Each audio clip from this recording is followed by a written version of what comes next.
السلام علیکم ورحمۃ اللہ وبرکاتہ۔ میرا نام آصف ہے، میں رینیوبل انرجی انجینئر ہوں۔ بائی بورن میں مسلمان ہوں، اور الحمدللہ بائی ریسرچ بھی میں مسلمان ہوں۔ کچھ ویکنیسز آئی تھی کچھ سالوں پہلے، وہ مجھے اتفاق ہوا پڑھنے کا یو کے اندر، اور وہاں پہ میں اپنا مائنڈ جو ہے وہ کلیئر کر کے گیا تھا، کیونکہ اگر میں یو کے میں پیدا ہوتا تو ہو سکتا ہے میں کرسچن ہوتا۔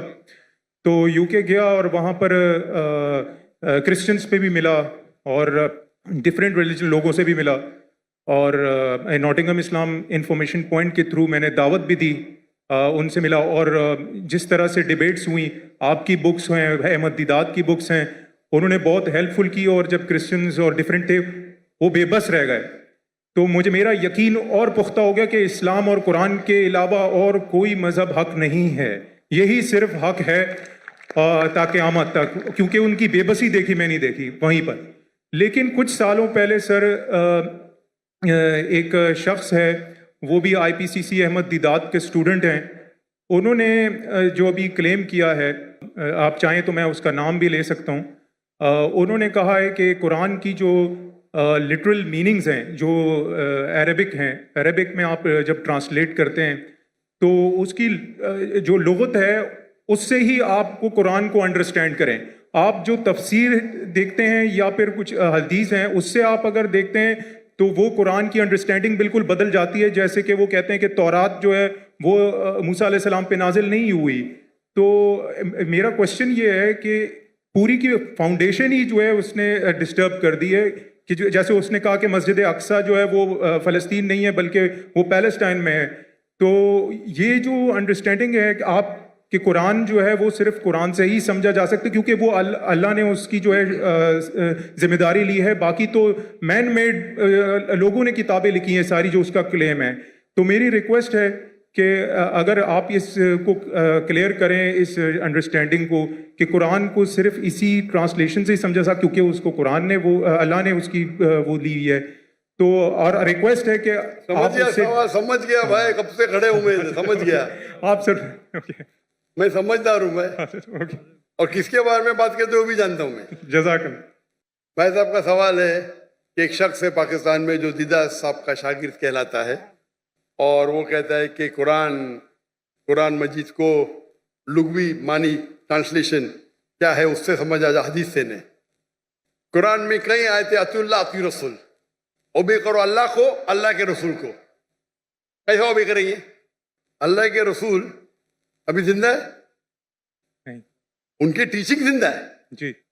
انتقال ہو چکا ہے، انشاءاللہ جنت فردوس میں ملیں گے انشاءاللہ۔ تو کس سے پوچھیں گے آج کی تاریخ میں؟ اللہ کا تو کلام ہے نا، جی۔ اطیعوا اللہ اطیعوا الرسول، obey Allah obey the messenger, کس سے پوچھیں گے؟ کدھر ہے حدیث؟ پوچھو ان سے، سمپل ہے۔ کوئی بھی اگر قرآن کا بیسٹ کامنٹری قرآن خود ہے اور اللہ کے رسول کی حدیث، دو چیز، قرآن خود اور اللہ کے رسول کی، یہ بیسک ہے۔ بیسٹ از قرآن اٹ سیلف، کئی جگہ قرآن میں دو جگہ ذکر ہے، دو commentary, it is called itself. Number 2 اللہ کے رسول کی حدیث، اس کے بعد اینسلری، اور ہو سکتا ہے سائنس، ہو سکتا ہے ٹیکنالوجی، بعد میں آئیں گا۔ دو بنیادیں اپنے شریعہ کی، قرآن اور حدیث۔ اور پھر قرآن میں یہ بھی لکھا ہے فَاسْأَلُوا أَهْلَ الذِّكْرِ إِن كُنتُمْ لَا تَعْلَمُونَ۔ سورہ نحل سورہ نمبر 16 آیت نمبر 43، سورہ انبیاء سورہ نمبر 21 آیت نمبر 7، دو جگہ لکھا ہے۔ اس سے پوچھو جو ایکسپرٹ ہے۔ یعنی قرآن میں سارے پرابلم کا، ایک جن نے پوچھا کھانا کیسا پکانا لکھا ہے؟ میں بولا ہاں لکھا ہے۔ کہاں لکھا ہے؟ کوک سے پوچھو نا، کوک ایکسپرٹ ہے نا۔ فَاسْأَلُوا أَهْلَ الذِّكْرِ إِن كُنتُمْ لَا تَعْلَمُونَ، وہ باورچی سے پوچھو، بتائیں گے کھانا بن گیا ہے۔ تو قرآن ٹیلی گرافک بک ہے، تو باورچی سے بھی پوچھ سکتے ہیں آپ اگر آپ کھانا پکانا جانتے، برابر نا؟ جی۔ تو قرآن کے اندر گائیڈ لائنز دیے گئے۔ بیسٹ از قرآن اٹ سیلف، نمبر 2 صحیح حدیث، اینڈ اینسلری بھی ہو سکتا ہے۔ مثال کے طور پہ آپ ایکسپرٹ سے پوچھ رہے، آپ سائنس کا پوچھ رہے، اگر آپ لغا سے کچھ ملتا ہے آپ کو، تو ایک ہوتا ہے کہ قرآن کی تفسیر تھرو قرآن، نمبر 1، ایک قرآن کی تفسیر تھرو حدیث،